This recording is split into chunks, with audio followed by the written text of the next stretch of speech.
Hello everyone. Let me start with something that might completely change the way you think about fluency. Imagine two people speaking English. The first person speaks very fast, but stops every few seconds to search for words. The second person speaks more slowly, but the sentences keep flowing. No long pauses. No panic.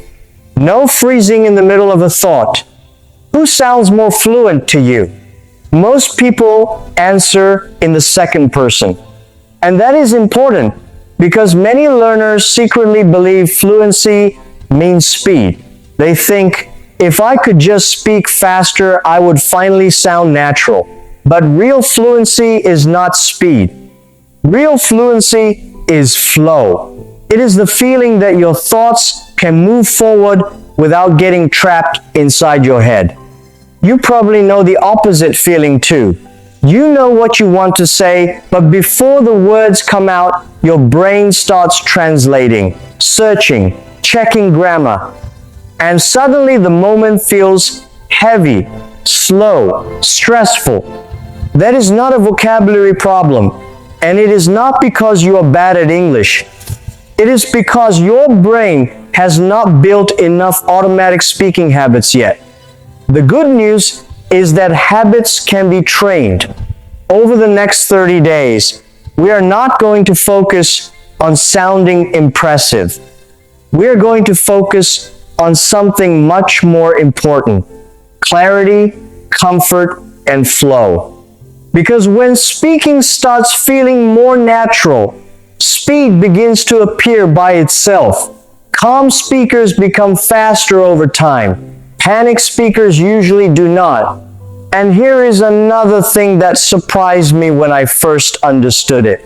Fluency is not built by learning huge amounts of English very quickly.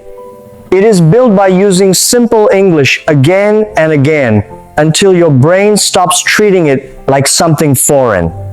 That means this journey is not really about studying more. It is about using English more actively in your daily life. There is a big difference between those two things. Studying gives you knowledge, but active practice teaches your brain how to move inside the language in real time. And that is the part most learners skip for years without realizing it. So in this episode, I want to give you a practical system for changing that. Not complicated techniques, not impossible schedules, just small daily actions that slowly make speaking feel easier, calmer, and more automatic. But before we get into the methods themselves, there is one mindset shift that matters more than all the others combined. You need to stop treating mistakes like danger. I know that sounds simple, but for many learners, mistakes feel emotionally painful. Even one small grammatical mistake can create embarrassment, silence, or panic. So instead of speaking imperfectly, people wait. They wait until they feel more prepared, more confident, more correct. But confidence rarely comes first. Confidence grows after repeated action. And mistakes are part of that process, whether we like it or not. In fact, every time you speak and make a mistake, your brain receives useful information. It adjusts, it learns, it becomes faster the next time. But every time you stay silent because you're afraid of being wrong, your brain learns something too. It learns avoidance, and avoidance slowly becomes a habit. That is why for the next 30 days, I want you to make one simple commitment.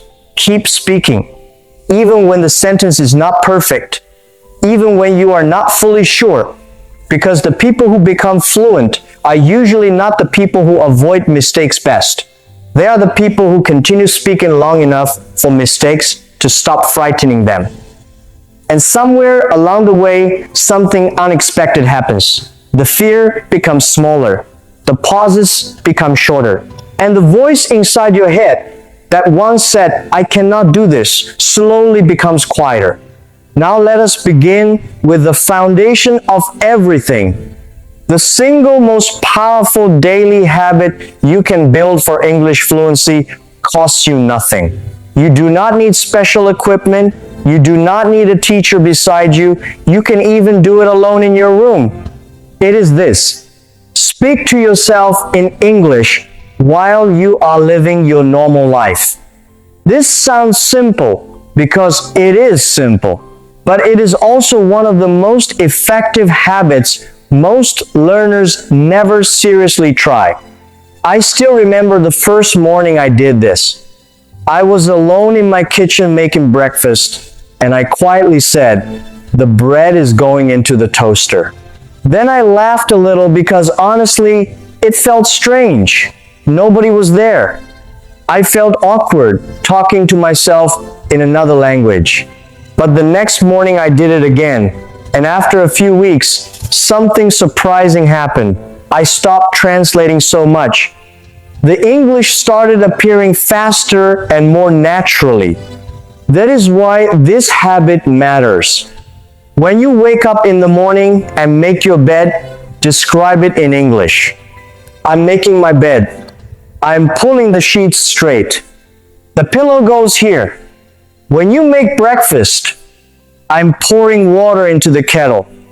The coffee smells good. When you walk outside, the weather feels cool today. There are a lot of people on the street. Simple sentences, real moments, real voice, and slowly your brain starts building a direct connection between daily life and English. Most learners still do this inside their head. First the idea appears, then they translate it into their own language, and only after that do they try to build the English sentence. That extra step creates hesitation, it creates the pause, it creates the feeling of searching for words while the conversation keeps moving. But when you describe your life directly in English every day, your brain slowly becomes more comfortable thinking in English first. Little by little, the translation step becomes smaller, and one day you notice something surprising. The English is simply there. That smooth connection between thought and speech is what fluency actually feels like. So start today. Choose 5 simple actions from your normal day and narrate them in English while you do them. Do not worry about sounding impressive. Just speak. And before we continue, say this out loud with me. I can describe my life in English. Now, let us talk about the second skill, listening. Most learners already listen to English every day. Podcasts, music, videos, movies. But many people still feel lost when real conversations happen quickly. The reason is simple. There is a big difference between passive listening and active listening. Passive listening is when English stays in the background while your attention is somewhere else. Maybe you are cooking, scrolling on your phone, or cleaning your room. Your ears hear the sounds, but your brain is not deeply focused on them. Active listening feels different. You pay close attention to the speaker, not only to the words, but also to the rhythm of the language. The way the voice rises during a question, the way certain words become stronger, the way natural English flows together. That leads us to one of the most powerful speaking exercises I know, shadowing. Shadowing is simple, but it can feel difficult at first. You choose a short piece of English audio. 10 seconds is enough. First, you listen carefully all the way through. Then you play it again and speak at the same time as the speaker. Not after them, at the same time. You copy the rhythm, the speed, the emotion, and the stress of the sentence as closely as possible. The first time I seriously tried shadowing, I could barely keep up. I lost words. My timing was terrible. I felt frustrated after only a few seconds. But after repeating the same short clip again and again, something slowly changed. My mouth started moving more naturally. The rhythm felt less foreign. English stopped sounding like separate words and started sounding like connected speech. And honestly, that uncomfortable feeling at the beginning is not a bad sign. The struggle is part of the training. When your mouth works hard to follow real English rhythm, your brain is building new speaking habits underneath the surface. So if shadowing feels difficult at first, that is normal. Start small. Repeat the same short clip several times before moving to the next one. And over time, your listening, pronunciation, and speaking rhythm will improve together because you are training your ears and your mouth at the same time. Now, I want to talk about something that most English learners almost never practice directly, even though it changes real conversations immediately. Ready-made sentences. At first, many learners believe fluent speakers create every sentence from zero in real time, but that is not really how natural speaking works. A huge part of everyday English is made of phrases people have used so many times that they come out automatically. Things like, "Could you help me with this?" "I'm not sure I understand." "Could you say that again?" "I'll think about it." That's a really good point. These phrases are not complicated, but fluent speakers do not stop to build them word by word. The sentences already exist in their mind as complete units. They hear the situation, and the phrase appears almost instantly. That is one reason fluent speakers sound relaxed while many learners feel mentally exhausted during conversations. Learners often try to construct every sentence from the beginning each time they speak. Fluent speakers rely heavily on patterns they already know deeply. I remember noticing this very clearly during one conversation years ago. Someone asked me a question in English, and before I could answer the real topic, I froze trying to say something simple like, "Give me a second to think." I knew every word individually, but I had never practiced the whole phrase naturally, so my brain searched slowly while the conversation kept moving. That moment taught me something important. Fluency is not only about vocabulary size. It is also about having useful language ready before you need it. So, start building your own phrase library intentionally. Every week, choose a few phrases that match the kinds of conversations you actually want to have. Practice them out loud until they feel natural in your mouth. Then use them during your speaking practice throughout the week. And slowly, something interesting happens. Your brain stops spending so much energy on basic responses. That extra mental space becomes available for your real ideas, emotions, and opinions. That is when conversations start feeling easier. Now, let me show you another technique that can completely change the way your English sounds.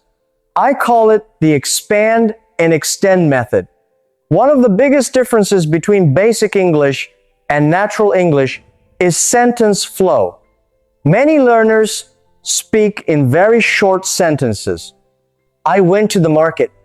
I bought fruit. It was good. There is nothing wrong with these sentences. The grammar is correct. But when every sentence is short and disconnected, the speech starts sounding flat and mechanical. Natural conversation usually flows more smoothly because speakers add reasons, details, and small connections between ideas. For example, I like coffee. That is your starting sentence. Now expand it a little. I like coffee because it helps me wake up in the morning. Good. Now extend it further. I like coffee because it helps me wake up in the morning and I love the smell when it fills the kitchen. Notice what happened there. The English suddenly sounds warmer, more natural, and more alive. But you did not use difficult grammar. You did not need advanced vocabulary. You simply stretched the idea a little further. This is one of the biggest hidden secrets of fluency.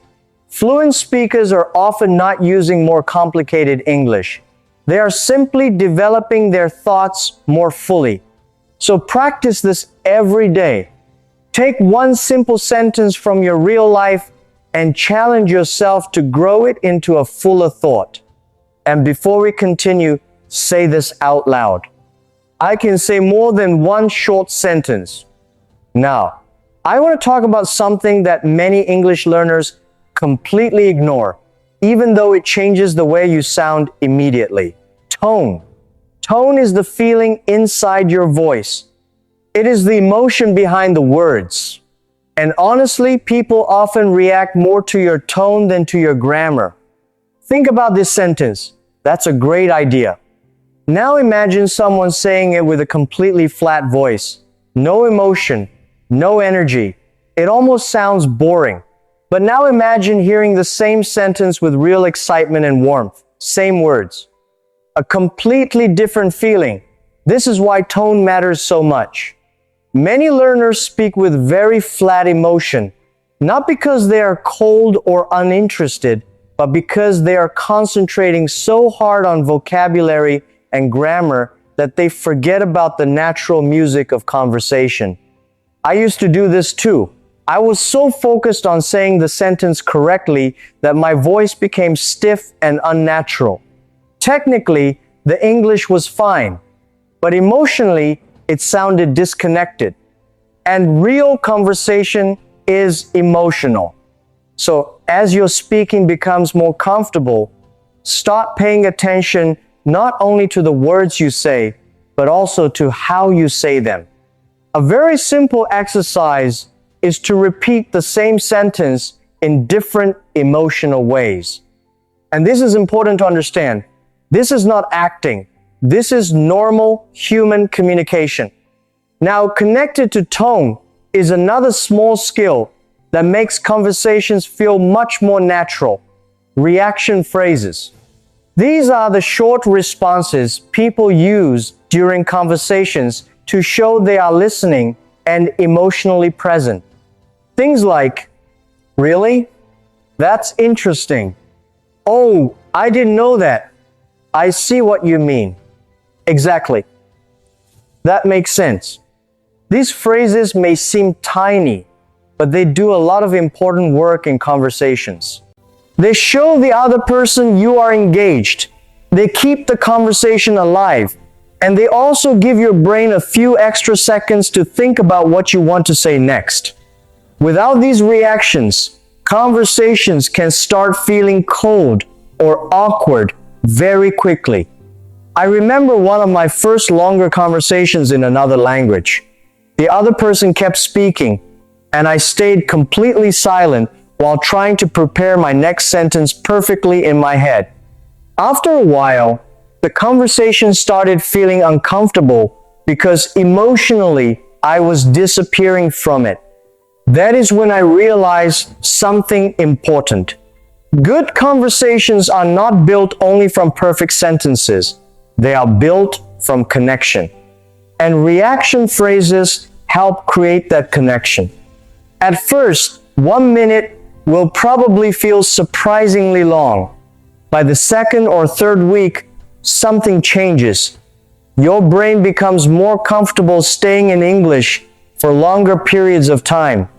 Ideas start connecting more naturally, and eventually, 1 minute no longer feels difficult at all.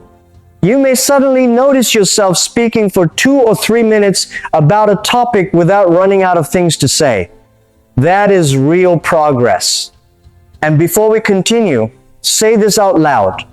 I do not need perfect English to keep speaking. Now, there is another exercise that connects very naturally to this one. Practice speaking about the same idea in different time frames. Real conversations constantly move between the past, present, and future. One moment someone asks what you did yesterday. The next moment they ask what you are doing now or what you plan to do next week. Fluent speakers move between these time frames smoothly because their grammar has become flexible through repetition. So practice this directly. Take one simple action, like cooking dinner, then say it in 3 different ways. Last night I cooked dinner. Right now I'm cooking dinner. Tomorrow I'm gonna cook dinner. Simple exercise, huge effect. Do this with a few different actions every day, and your brain slowly becomes faster at switching naturally between different tenses during conversation. Now let me talk about storytelling, because this is one of the biggest differences between answering questions and truly holding a conversation. People connect through stories, even very small stories. And when you can describe moments from your real life in a vivid way, your English suddenly feels more alive and human. Many learners say things like, I went to the market. Perfectly correct sentence. But now listen to this. Yesterday morning, I went to the market near my house. The air was still cool, and I could smell fresh bread from the bakery nearby. I bought strawberries and mangoes, and the whole walk home I kept thinking about breakfast. The vocabulary is still simple, but now the listener can imagine the moment. That is the difference details create. I started noticing this in my own speaking years ago. The moment I stopped trying to sound impressive and started describing real experiences more clearly, conversations became much more interesting and natural. So practice telling small stories from your real life. What you saw today, what happened at work, a funny moment, something surprising, something stressful, something beautiful. Then try describing the same story in different ways. First, tell the short version. Then tell a more detailed version. Then tell the emotional version where you explain how the experience felt. This exercise builds flexibility in a very natural way because your brain learns how to express the same idea with different levels of detail and emotion. Now I want to show you one of the most useful fluency skills nobody talks about enough. Talking around a word you do not know. There is actually a long academic word for this, circumlocution, but the idea itself is simple. Instead of stopping the conversation because one word disappears from your memory, you describe the idea using simpler language and keep speaking. This skill changes everything because it removes the fear of forgetting vocabulary. For example, imagine you forget the word wallet. Many learners panic and stop talking completely. But a fluent speaker simply says, the small thing where I keep my money and cards. If you forget microwave, you can say, the machine that heats food very quickly. If you forget allergic, you can say, when your body reacts badly to something. Notice what is happening here. The conversation keeps moving. That is the important part. Because fluency is not about knowing every word. It is about staying communicative even when your vocabulary is incomplete. And honestly, native speakers do this too more often than you think. Closely connected to this is another important skill, paraphrasing. Paraphrasing simply means expressing the same idea in different words. This is incredibly useful during conversations because it helps you stay engaged even when the exact vocabulary is missing. For example, I'm very tired. You could also say, I'm exhausted, or I do not have much energy today, or I feel like I need to sleep. Same basic meaning, different expressions. And the more flexible your brain becomes with language like this, the more natural speaking starts to feel. And that tiny extra time often makes conversations feel much calmer and smoother. Before we continue, say this out loud. I can always find another way to say it. Now I want to talk about one of the most underrated fluency exercises you can practice completely alone, describing images and scenes. Most learners never train this skill directly, but honestly, it develops almost everything at the same time. Vocabulary, observation, storytelling, emotion, flexibility, continuous speaking. All you need is a picture and your voice. Open any photo on your phone, a street scene, a family dinner, a beach, a crowded market, anything. Then start describing what you see. Who is in the picture? What are they doing? What colors stand out? What time of day does it look like? What feeling does the image create? At first, keep it simple. There are 3 people sitting at a table. It looks like evening. The children seem happy. Then slowly go further. Invent a story. Maybe the family is celebrating a birthday. Maybe they drove there after a long trip. Maybe the children are excited because they do not usually visit places like this. This is why the exercise is so powerful. You are not only describing objects, you are practicing imagination, emotion, storytelling, and explanation at the same time.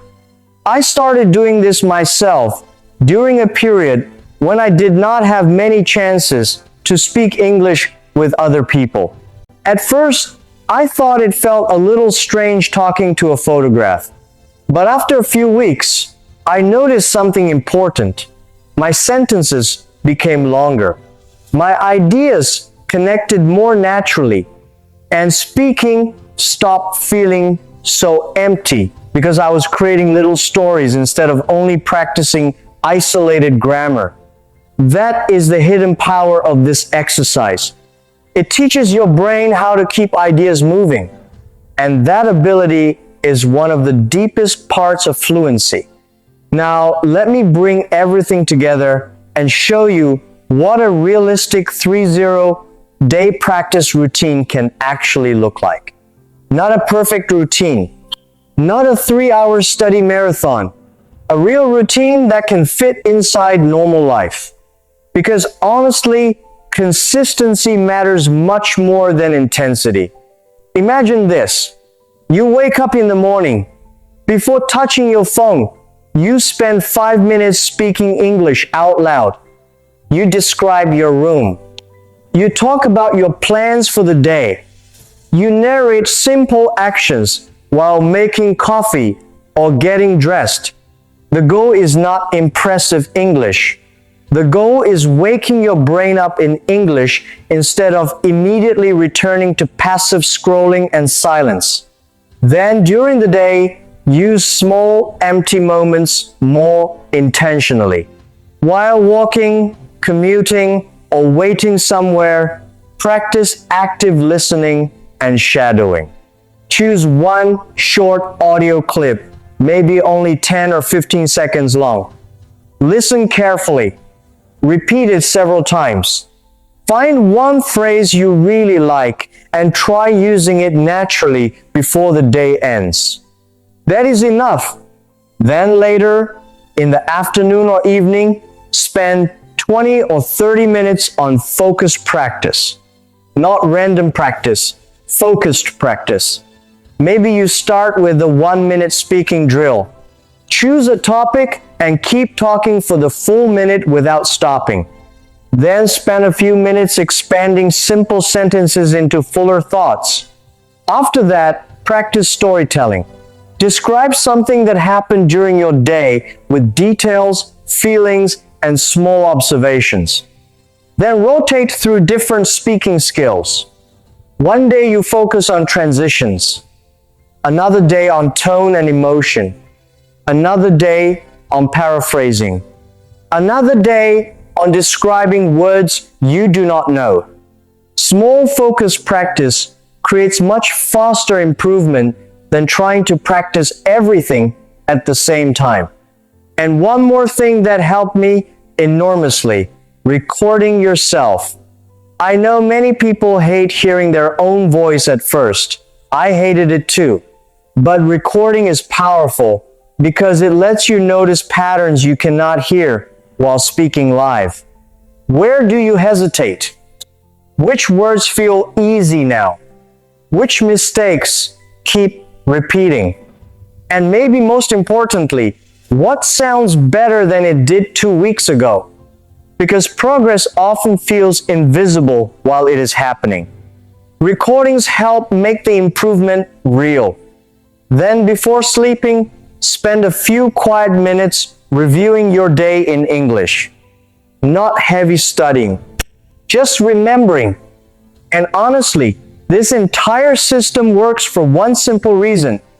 It stops English from becoming something you only study sometimes, and slowly turns it into something you actually live every day.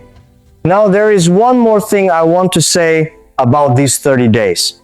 And honestly, it may be the most important part of this entire journey. Your only real competition is the version of yourself from yesterday. Did you understand one sentence today that you would have missed last month? Did one response come out a little faster than before? Did you stay calm for a few extra seconds during a conversation instead of freezing immediately? Those small moments matter much more than people realize. Because fluency usually does not arrive in one dramatic breakthrough. It grows quietly through tiny improvements repeated again and again across time. And at first, those improvements can feel almost invisible. I remember periods where I felt like my English was not improving at all. Then suddenly one day, I noticed I had listened to several minutes of conversation without translating in my head. Or I answered a question immediately instead of silently preparing the sentence first. The progress had been happening slowly in the background the whole time. I just could not see it clearly day by day. That is how language learning often works. Until eventually your brain becomes different. And honestly, habits are what create that change. Every time you practice, even for a short time, you strengthen the connection a little more. You become slightly faster. And those small repetitions slowly become part of who you are. That moment you are waiting for, the moment when English suddenly feels easier, when sentences come out more naturally, when you realize you have been speaking for several minutes without translating everything first. That moment is not luck. It is not talent. And it is not something that randomly happens to other people. It is a result. A result of all the ordinary days when you practiced instead of staying silent. All the moments when you kept speaking even though it felt uncomfortable. All the small sessions that did not feel dramatic or impressive at the time. That is where fluency is actually built. So for the next 30 days, keep things simple. Describe your daily life in English. Practice listening and shadowing. Speak without stopping for 1 minute. Expand your sentences. Build useful phrases. React naturally during conversations. Tell small stories. Review before sleeping. Not perfectly, just consistently. Because consistency changes the brain more deeply than motivation ever will. And if you truly do this every day, even for short periods of time, 30 days from now, you will sound different from the person who started today. The fluency you want is probably much closer than you think. Not years away, just built one day at a time. And today is day one. So here is your first challenge before this episode ends. Sometime within the next hour, find a quiet moment, set a timer for 1 minute, and speak in English about anything at all. Do not prepare first. Do not stop to correct yourself. Just keep speaking until the timer ends. That is your beginning. Everything else grows from there. Goodbye for now.